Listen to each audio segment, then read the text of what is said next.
What's up, Scoopers? Welcome back to my channel, and today, kwentuhan tayo tungkol sa isa sa pinaka-iconic at nakakakilig na love story sa Philippine showbiz. Ang love story ni Molak at Charlene Gonzalez. So paano nga ba nagsimula ang love story nila? Anong sekreto nila sa matatag at tahimik na relasyon na tumagal ng higit 2 dekada? Tara, pag-usapan natin yan. Si Aga Mulak, kilala natin siya bilang isa sa pinakasikat at pinakagwapong aktor noong 80s at 90s. Sobrang daming babae ang kinilig sa kanya at open secret na marami siyang naging relasyon noon.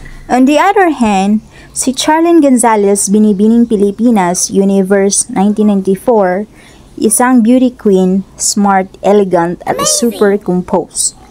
Pareho silang nasa spotlight, pero sa kabila ng pagiging showbiz personalities, hindi sila agad nag-cross paths ng malalim noon. So on their first encounter, nagkakakilala sila sa isang talk show at doon nagsimulang mapansin ni Aga si Charlene.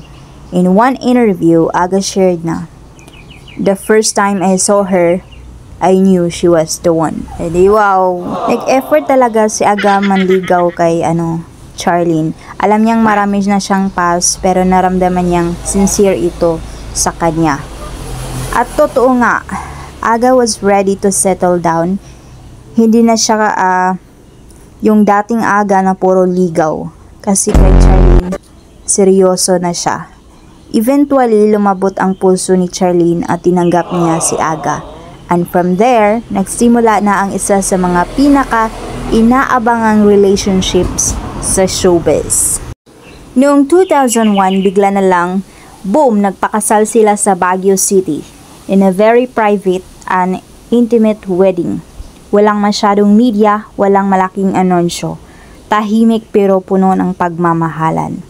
It showed na hindi nila habol ang spotlight. Mas gusto nilang i-prioritize ang relasyon nila over publicity. Blessed sila with twins, si Atasha at si Andres. Grabe ang transition ni Aga from showbiz heartthrob to full-time family man. Si Charlie naman nag-focus sa pagiging nanay pero minsan lumalabas pa rin sa TV.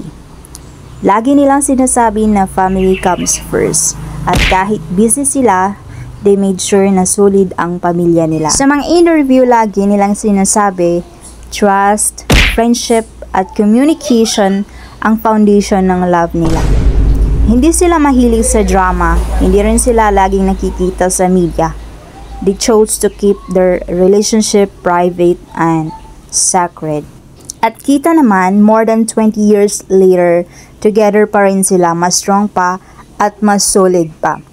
Ang love story ni na Aga at Charlene ay paalaala sa atin na hindi kailangang maingay o perfect ang isang relasyon. Ang importante, totoo, tapat at pinipili nyo ang isa't isa araw-araw.